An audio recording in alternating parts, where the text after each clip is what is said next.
It's Great to Be Alive is a presentation of the River Park Foundation. Teresa Mcgovern was .339 drunk in a state of acute alcohol intoxication when she passed out and died in a snowbank of exposure. I suppose the thing I most treasure is the way this somewhat shy person, I don't mean to imply that she shrank from public activity, but somewhat shy person going out and campaigning all over this country for me when I ran for the presidency against Mr. Nixon. She'd get up before 15,000, 20,000 people in a stadium or Madison Square Garden or wherever it was and make a whale of a speech. I couldn't believe all these sophisticated ideas and words were coming out of this 18, 19-year-old young daughter of mine. I treasure that.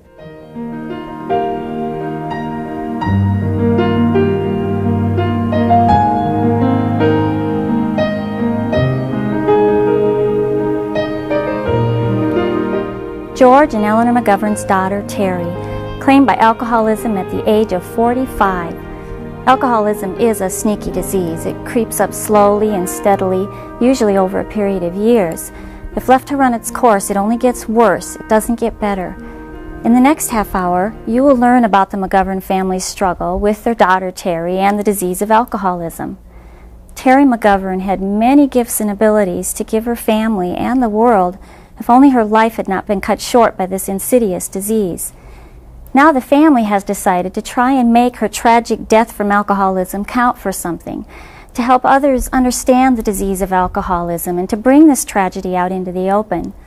Please join us in our conversation with Senator George Mcgovern as we discover the treasure of Terry's gifts.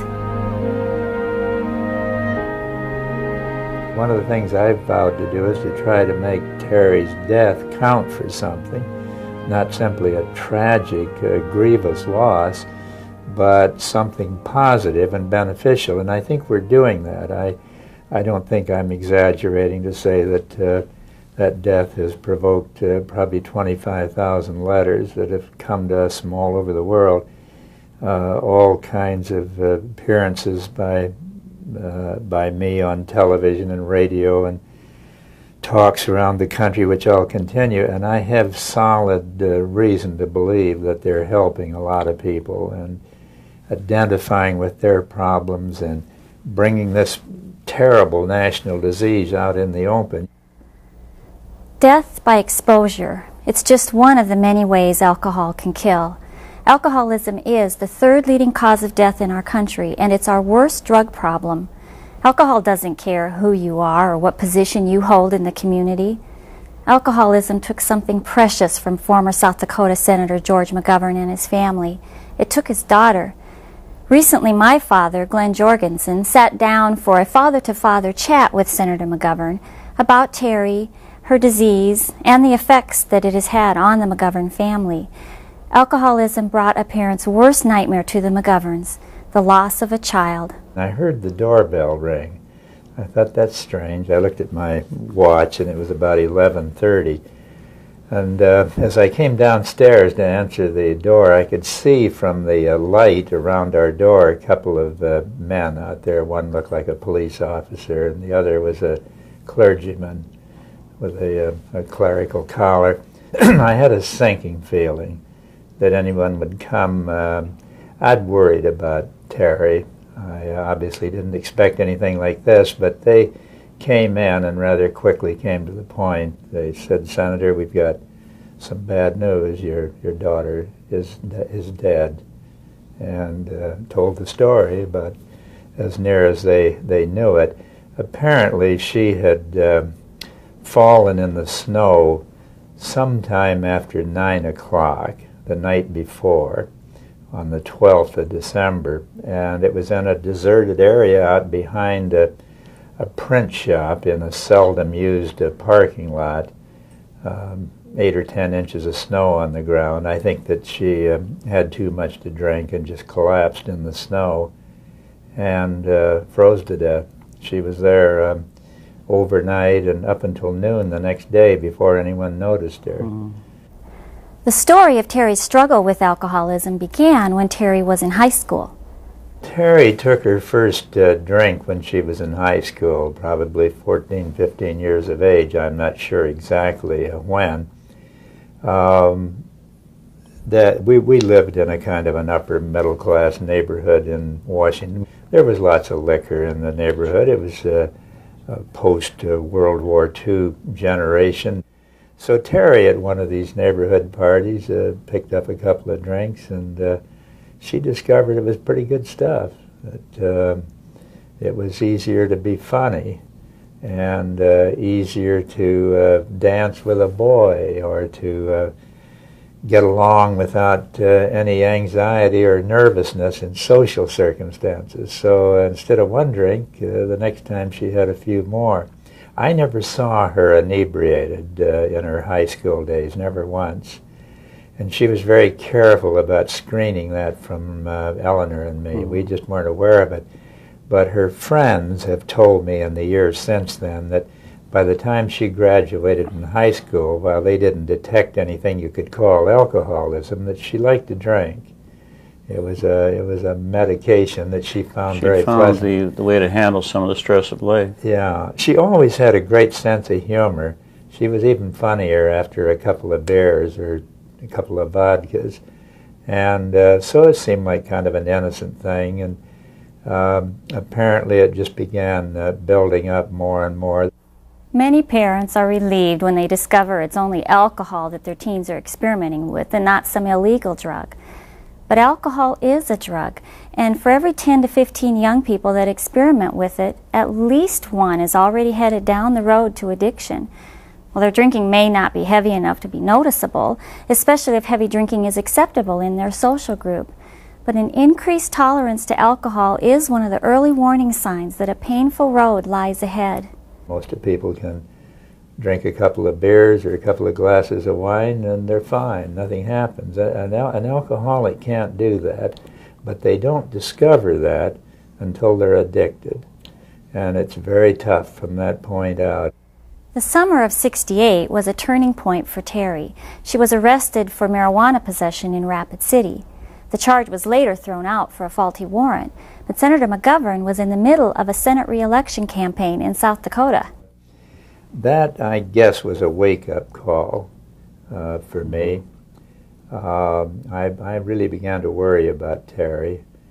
And I thought when that thing hit the press, I thought, well, that's the end of my Senate career. I can't expect people in South Dakota to support me if I can't even bring some degree of discipline to my own family. But to my surprise, the state Republicans and Democrats alike rallied around me in that campaign more than any race I ever had. The superintendent of schools in Rapid City told me why. He said every parent in the state is worried that that might happen to their kids someday. It was very widespread in the 60s. That Rapid City incident triggered shame, guilt, and fear, and led to depression as Terry's life revolved more and more around alcohol. I think the alcohol was beginning to frighten her at that point. She also was showing the first signs of depression, clinical depression. But in any event, Terry began to develop a dual problem. The alcohol began to take hold in the form of an addiction. We sent her to the University of Virginia Psychiatric Clinic because she was in deep depression. And they dealt with that problem, I regret to say, without too much attention to the related alcohol problem.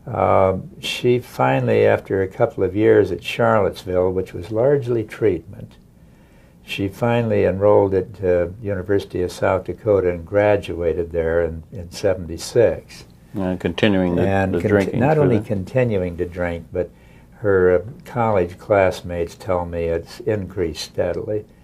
We weren't aware of a lot of this. You might think it's odd that Eleanor and I, as closely as we thought we were watching our kids, we weren't aware how the thing was deepening. And her older sister invited her to come live in Wisconsin after the USD days, and that's when the drinking really became a serious problem. She had difficulty holding a job and difficulty getting up on time, and she put herself into treatment, into an organized alcohol treatment center. But when she'd go into a period of sobriety, the depression would hit her. And she'd medicate the depression by going back to the booze. And that in turn would add to the depression when she was considering the course of her life. So one sort of fed the other. It's like a boxer in a ring hitting you with a right punch and then a left punch, and just when you're getting from your balance of that, another right comes. That's what was happening to her as I think back on it. There was a series of these treatments, and finally, in early, about mid-1980, she finally achieved sobriety that seemed to be permanent. She was sober for about 8 years. And it was during that period she fell in love, had these 2 little girls. She never took a drink when she was pregnant or nursing those 2 little girls. They were the central passions of her life until the day she died. The only thing that rated ahead of them was alcohol. Yeah. That was the master that cracked the whip over Terry, despite her love for these 2 little girls. But she kept it at bay. I used to call her up and I'd say, how's the battle going today between you and the demon? And she'd say, pretty good, you know, this is my 6th anniversary of sobriety, this is my 7th, this is my 8th. And then one day I raised that question with her, and she said, not so hot. Mm-hmm. And from that day on, roughly 1989, until she died 5 years later, what she had was a series of sobriety periods that were shorter and shorter, and the relapses were quicker and quicker and more severe. She went into the detox center in Madison, the Tellurian Detox Center, 76 times in the last 5 years of her life. That's about once a month. Yeah. On the average. Usually the police would pick her up in a park where she'd fallen, or in a bar where the neighbors would call and they'd come to her house. She'd drink sometimes until she either blacked out or collapsed. Living in a constant state of psychic pain. Absolutely. A social drinker has a choice of whether or not to drink. But for Terry and millions like her, drinking is no longer a matter of choice. Contrary to what many people still believe, the inability to stay sober has nothing to do with a lack of willpower or weak character. The alcoholic is addicted, and the addiction takes over. She would go into detox for 3 or 4 days and say, I'll never do that again. I'm never going to get drunk again. This is so rotten. I'm just not going to do this anymore. She'd leave the detox center, and by nightfall, she'd be drinking again. The resolve disappeared.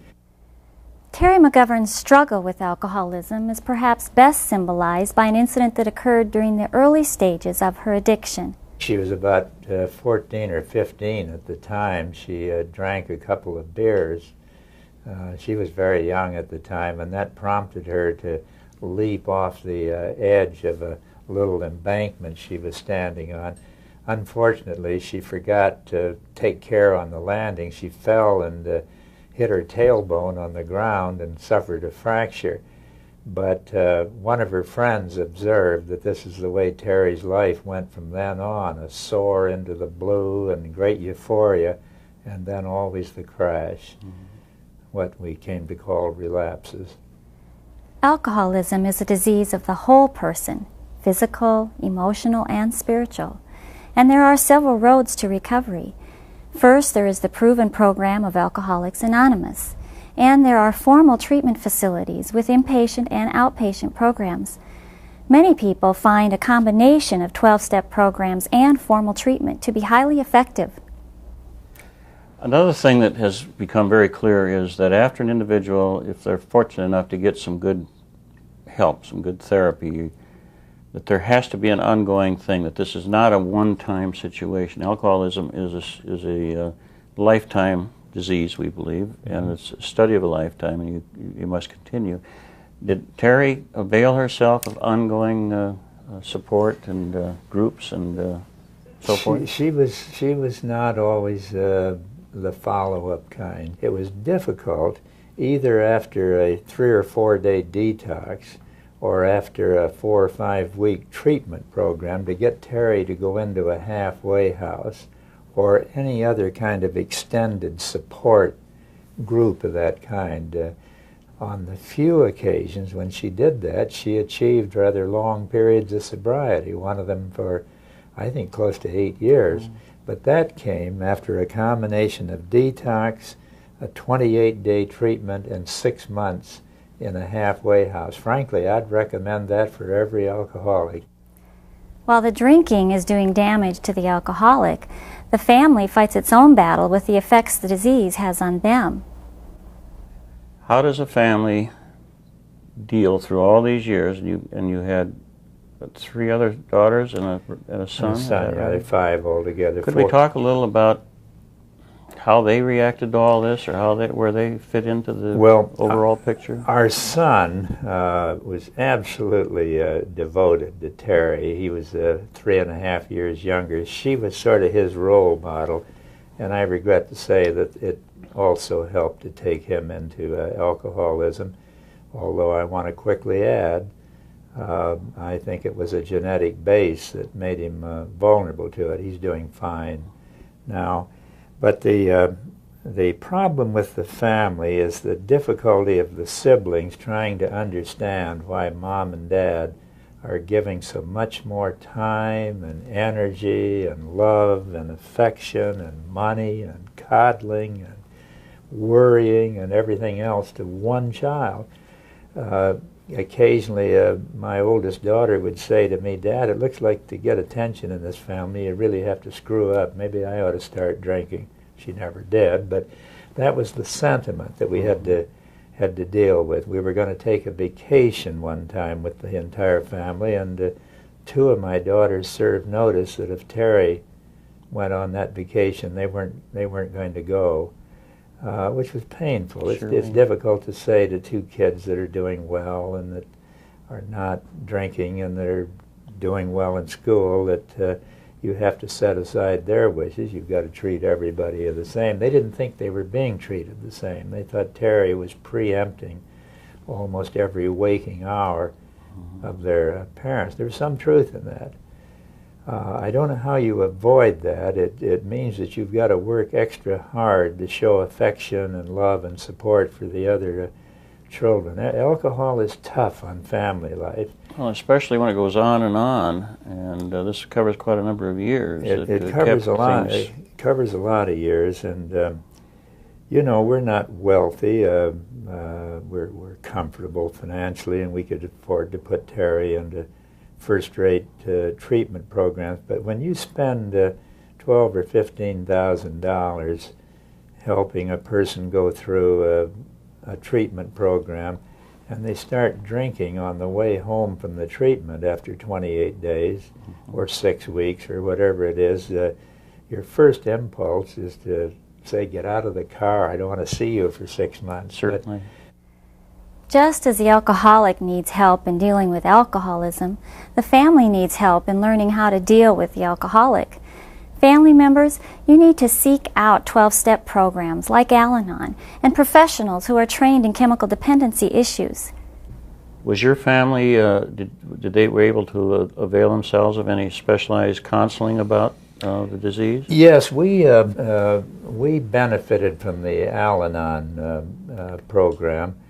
That helps give members of an alcoholic's family the same understanding of the disease and its nature as the alcoholic gains from going to AA meetings and reading the big blue book and all those things.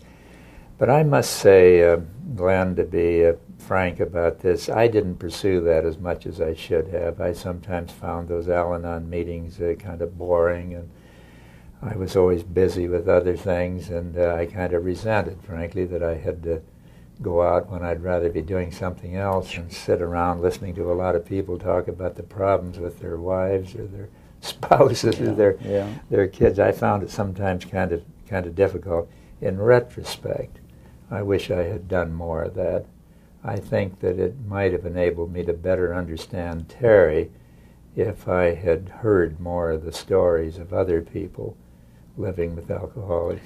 It's important, Senator, I think, for families to spend just a couple more minutes on that, to realize that whatever they do, no matter how much they try, and the efforts that they make, they can't make that individual have sobriety. And they have their lives that they have to live, so they somehow have to understand that they should do all that they can and support and love and reinforce. But that they need help themselves to live their lives under those conditions. Would you agree with that? I agree with that. Just as the alcoholic has to confess powerlessness over that disease, it's too powerful for anybody to contain just by sheer willpower. It's an enormously powerful, insidious disease. If the alcoholic can't get on top of it, obviously the family can't dictate a course of action that's going to help that alcoholic get over it. You can make recommendations, you can make suggestions, but lectures and sermons and rebukes and admonitions and complaints, they accomplish nothing other than probably to reduce the self-esteem of the alcoholic. So you have to recognize your own powerlessness, accept it with a certain amount of grace, and not spend all your associations with the alcoholic complaining about their behavior. It doesn't work, and it's also unsettling and frustrating for the family. I do think there's a role families can play in dealing with alcoholism. They can engage in interventions to help the alcoholic confront their problem. They can encourage the AA program or treatments or things of that kind. But they need to be fortified in whatever they do by getting professional help themselves. And that means talking to alcoholics. It means going to the Al-Anon meetings. It means reading the good literature on the field and trying to learn something about it. It's a long time struggle for the family as well as the alcoholic to learn how to live with that disease. That's why if I have any regret, and I have a number of regrets, one of them is that I didn't really seek more insight and understanding for how I ought to conduct myself as the father of an alcoholic. Families of alcoholics can help themselves and the alcoholic by educating themselves about the disease.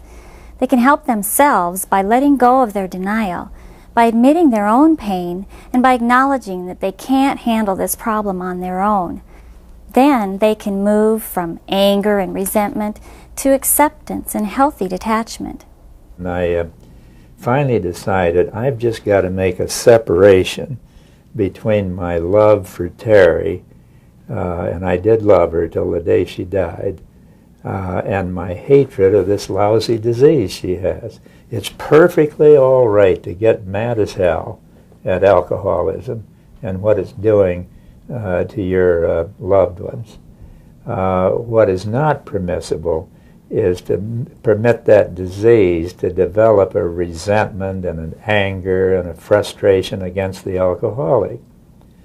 So we just have to learn how to love the alcoholic or the other drug addict and despise and fight the illness that afflicts them. I would presume that you went through some feelings of guilt, resentments, fears, angers, and this kind of thing. Could you tell us a little bit about what your experience was? The hardest thing for me to do the last few months since Terry's death is to quit beating up on myself. And frankly, no one of us is perfect. We have made mistakes. I've made mistakes. I'm sure our family has. What you have to do is to ask forgiveness for those mistakes, and then quit beating up on yourself for the things that you probably don't deserve to be hit for. After all, there comes a point where, in dealing with a disease like this, the alcoholic has to take the main responsibility for recovery, and if that breaks down, the family probably can't be held responsible. Family members, You need to remember that you did not cause this disease. You can't control it. You can't cure it. But you can cope with it and learn about it as you learn to love the alcoholic through it all. Senator, out there is some father that's struggling with what do I do about my daughter, recognizing that we don't have any simple answers. What would you tell him? I'd tell them never to let their love waver for that child. No matter how irritated, how frustrated, how disappointed, to remember that that alcoholic child needs their love and needs to feel your arms around them, maybe more than a child without that illness. Always make sure that that child, even at the depths of drunkenness, relapses, whatever, that they know that Dad still loves them. The Mcgoverns have experienced pain and heartbreak as a result of Terry's alcoholism, but there were good times too, times when their love for Terry and her love for them resulted in the special gifts of caring that only family members can give. You know, I'm a long-time politician, so I think about political incidents, but when she was 7 years old, I ran for Congress the first time. That was 1956. And I didn't have a dime. When I started that campaign, I had to go out and raise the money, a few dollars at a time. And she heard her mother and I talking about campaign financing headaches. So she broke open her piggy bank, set up a little stand out in the front yard and sold candy bars to raise money for the campaign. Her business judgment was not quite as good as her enthusiasm. She paid a dime for these candy bars and sold them for a dime. But nonetheless, it represented an indirect transfer of her money into the campaign. She could have just given me the bank, but I treasured the fact that she stood out there in the hot sun. And if some kid came along and didn't have a dime, she might give it to them for nothing, providing he'd agree to put up some signs for her dad. That was at the age of 7. Since then, I've raised tens of millions of dollars in political contributions, including the presidential efforts. There isn't one of those dollars I treasure as much as Terry's dimes. Senator Mcgovern and his family are working through their grief and pain to find the treasure of Terry's gifts, the gift of lessons to other families to never give up hope on a loved one. The gift of encouragement to those suffering from alcoholism, because although Terry's story does not have a happy ending, tens of thousands of alcoholics have been able to achieve sobriety. Hope and help are possible. We know that people who are suffering from alcoholism and their families can learn that it's great to be alive.